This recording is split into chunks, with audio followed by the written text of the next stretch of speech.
massive swelling around your neck, but you brush it off because you're swamped with work and other responsibilities. When you finally can't ignore your symptoms any longer and see a doctor, they say that swelling is an inoperable tumor, and you have less than 6 months to live. But then, somehow, in an act of what doctors are calling spontaneous healing, you live. Today we're investigating the medical mysteries of how people defy the odds of dire diagnoses. Can the power of positivity help heal you in ways modern medicine can't? Recoveries that have been called miracles and turnarounds that have defied the odds and shocked doctors. A baby suffering with a brain tumor is reported to have made a miraculous recovery after a kiss from Pope Francis. In another report, when kidney tumors led to a terminal cancer diagnosis, Sharon turns from medicine to God. Friends wonder if she was clinging to false hope, but miraculously, subsequent scans reportedly reveal her cancer has disappeared. It started with a lump on her neck, then a dire diagnosis, metastatic melanoma. Doctors said Mireille Bunnell's cancer was inoperable, and she was given 6 to 12 months to live. The diagnosis leads Mireille to rethink everything about her life. And then, against all odds, she experiences a recovery that to this day is said to baffle the medical community. These cases of spontaneous healing give hope.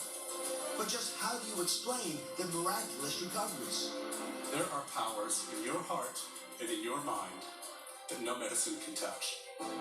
Dr. Jeffrey Rediger has devoted over 15 years to investigating miraculous recoveries.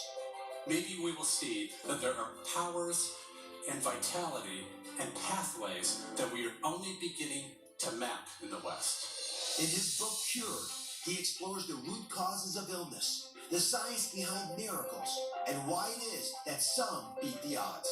A new day is dawning, and it's a fantastic time that we have ahead of us.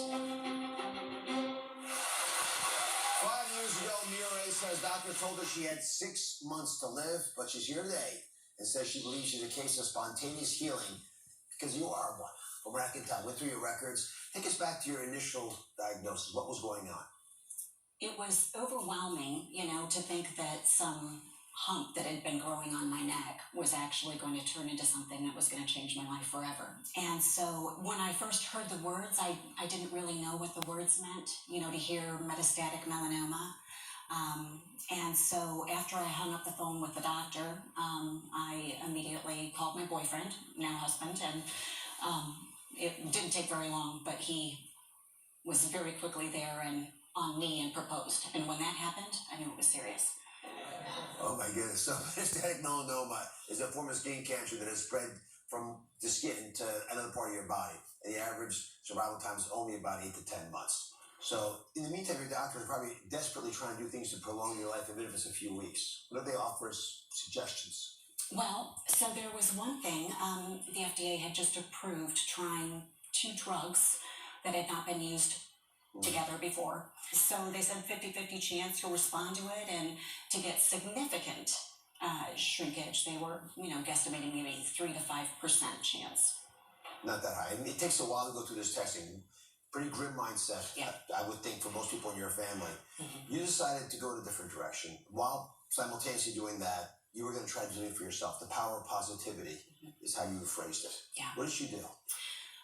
It really started when I was cleaning out the basement and getting rid of things. That's really how this began. But as I was going through boxes and shredding photos, whatever the experience was in the photos, I was just grateful. I was overwhelmed with gratitude for having all of the experiences, even if they before seemed to be negative. None of them were negative.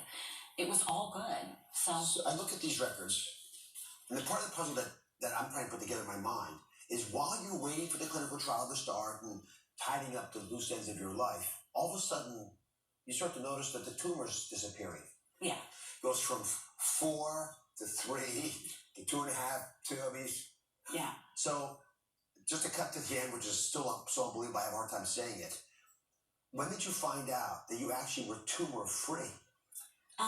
It didn't take very long before it was no longer visible from the outside, and then it became to where it was no longer detectable from a CT. So at that point, The only way to see what was really going on was to go in and do a neck dissection, and so that was done in November of 2014.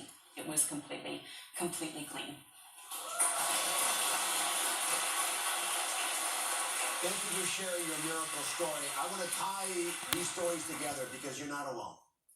It turns out that it's not rare to have spontaneous regression and recovery of tumors, especially melanomas. So was it positivity or prayer or whatever it might be, something made a difference in your life. And I'm trying to, together with a lot of other smart people, figure out why this is happening. All right, up next,